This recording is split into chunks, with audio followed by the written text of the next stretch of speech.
Straight ahead on this edition of Speed Chronicles, Formula One, ready to roll down under. Zig Media presents Speed Chronicles with Todd Lewis, powered by Rev TV. Thanks for tuning in. Thanks for following Speed Chronicles. Make sure you subscribe and like. You can pick it up wherever you get it on your favorite podcast platform. And of course, we're available on the Rev TV YouTube site as well. So we've only had Drive to Survive for the last little while to get us over the hump, but Formula One ready to go, ready to start another season in Australia. Just like every other season, there is a boatload of excitement and enthusiasm for the new year to get going. Everybody's get set to head into the first race. I will be honest though, I haven't watched Drive to Survive this year. In fact, I haven't watched Drive to Survive for several seasons now. It became too much for me. It's manufactured drama in a lot of instances, and not for me. It was taking away from my enjoyment of Formula One. I like what it's done. It's brought a lot of eyeballs into the series. It's brought a lot of attention. That's great. I'm super happy about that. I just ran out of time and patience with it. It kind of jumped the shark for me, to use that last phrase. So a few things I'm keeping an eye on as we head into the new Formula One season. Lewis Hamilton in Ferrari. You know, every time I still see video or still photos of him in the scarlet colors, it's still a bit unsettling. Haven't quite gotten used to it yet. I will as the season moves along. Rookie racers. 6 of them. 2 of them are teenagers in Formula One. They're talented, they're skilled. The mental game of Formula One is going to be the real trick for them, and how they manage that, how they deal with the pressure of must succeed.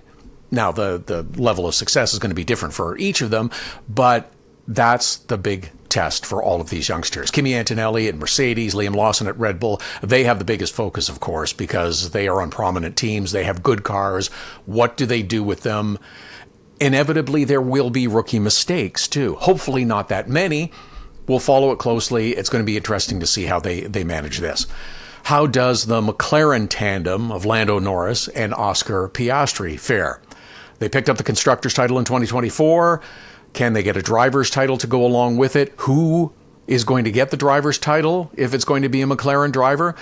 There were moments of contention a year ago. Let's see what happens with that. Max Verstappen and Red Bull ready for another championship. He had a fight on his hands last year. He had a real battle in the second half of the season. How big a tussle is it going to be this year? How are the cars going to be? How's he going to match up? He's a tremendously talented driver. Is the car going to be as good this year? We'll see. Here's the other part that will tell the tale as the season moves along.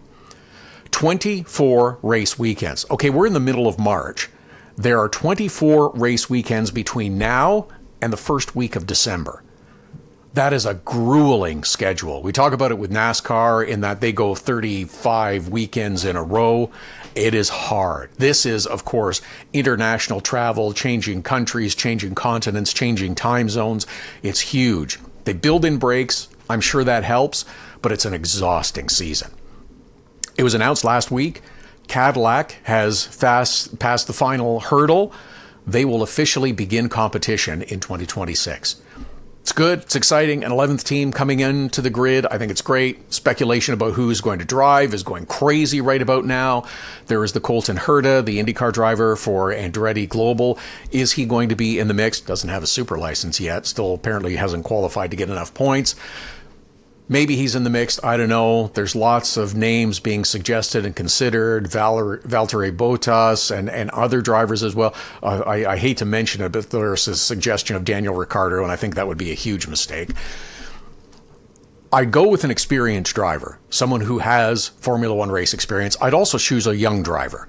I don't have any names to suggest right now, but there's lots of time for that. Well, there is time for that. You want that in place before too long, because you're going to start to want to get into the testing and simulation program before too long. Get a veteran first. Get someone that you like, that you can work with, that is talented and is a good test driver, who can give you lots of important feedback, because that's what you need. Information from an experienced and talented driver who understands what the process is going to be. That's my first order of business. The other item that got thrown out. I guess it was a couple of weeks ago, the first time now. Didn't really notice it much, but it's popped up every couple of days since then, is the speculation about the return of V10s. I don't think there's anything to it. I don't think there's a hope of it happening, but it's kind of exciting to think about those screaming engines coming back into Formula One again, don't you? That's something that would be pretty interesting and curious if it ever were to happen. I don't think it is.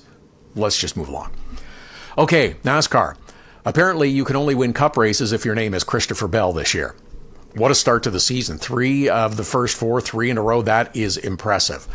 The other significant story from NASCAR this past weekend at Phoenix was Catherine Legge making her first Cup Series start. A couple of things on this one. The deal came together late.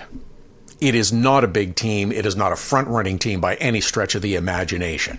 There were only 37 cars, so she's going to get in regardless of how well she ran.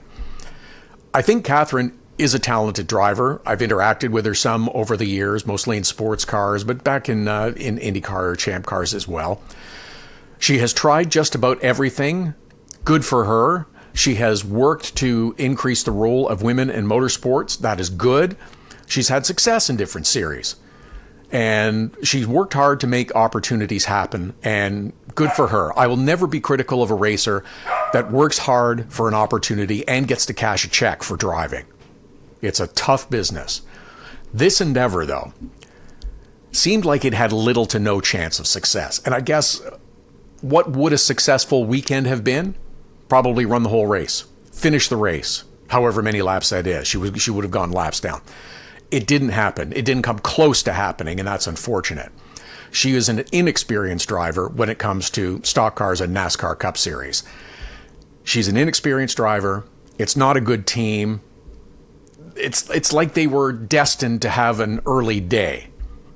Good for her trying to get a bunch of simulator time before this event, but I really wish that they had waited. I wish that they had been able to put it together sooner. And I think that there would have been a better opportunity for success. There really wasn't here. More planning, more preparation. I know it surrounded International Women's Day, and I'm sure that that was a factor. But there was only 45 minutes of practice at Phoenix. She got 25 laps in. She was a second off the pace. It's not a recipe for success. I'll give them the benefit of the doubt that everyone's intentions were good and in the right place, but this looked like a stunt. It looked like, hey, we can make a program come together really fast. It'll get attention for the sponsor, and Catherine Legge is a prominent name, and it'll happen, and we'll get attention. It did not come across as a successful venture, and that's unfortunate. One other NASCAR note. A couple of weeks ago, I mentioned on this podcast, one of the NASCAR TV partners would be very well served getting Carl Edwards as part of their broadcast team. Kudos, Amazon Prime, for doing that. He's going to do pre and post race. Don't believe he's going to be on site, but he's not going to do the in the booth stuff. I think it's a great move. I think Carl Edwards is going to be an excellent choice. Vegas is coming up this weekend for NASCAR, and Morgan Freeman is going to give the command to fire engines for the Cup Series. I'm curious about this. Morgan Freeman's got the big, distinct voice that everybody knows. What kind of command to drivers to start engines is Morgan Freeman going to give? Is it going to be like the Shawshank soliloquy where he mentions Andy Dufresne? Or maybe something from the Batman movies or the Lego movie? I don't know. But I'm a little curious to see what happens with Morgan Freeman, given the camp. It's Vegas. They do stuff like this. I think it's fantastic. It's very on point. It's very on message. A shout out as well at Phoenix last weekend in the ARCA Series race. Canadian Trayton Lapsevich was impressive as hell and running third in the ARCA race on Friday night. Climbed through the field. He is a NASCAR Canada Series champion. He's trying to get more starts and make a career of it in the U.S. Good for him. He is a talented racer. 2023 NASCAR Canada title. He's getting a few opportunities. I hope he gets more and is able to take advantage of it. A really good racer. IMSA is also back in action this weekend. It is the second endurance event of the year. Only 12 hours this time. Yeah, only 12 hours at Sebring as opposed to the 24 at Daytona. Another huge entry list. Welcome to the Aston Martin Valkyrie GTP car. Nice to have them joining the field as well. Congratulations, Roman DeAngelis, who has worked hard for this opportunity as well and is going to drive that car. It was a Penske 1-3 finish at Daytona. We'll see how it works out this weekend. Looked like it might be a 1-2 Penske finish at Daytona, but it was 1-3 because there was a late race move. Got some people's attention. We'll see what happens this weekend. I don't know. Well, there was a lot of calamity and troubles at Daytona. Let's see how things have straightened out over the last little while, and if we have the reliability that we want to see over the 12 hours of Sebring. Okay, lots to come this weekend. Looking forward to an action-packed weekend. Don't forget, again, please like and subscribe wherever you get the podcast, and we'll be back with another edition of Speed Chronicles next Wednesday.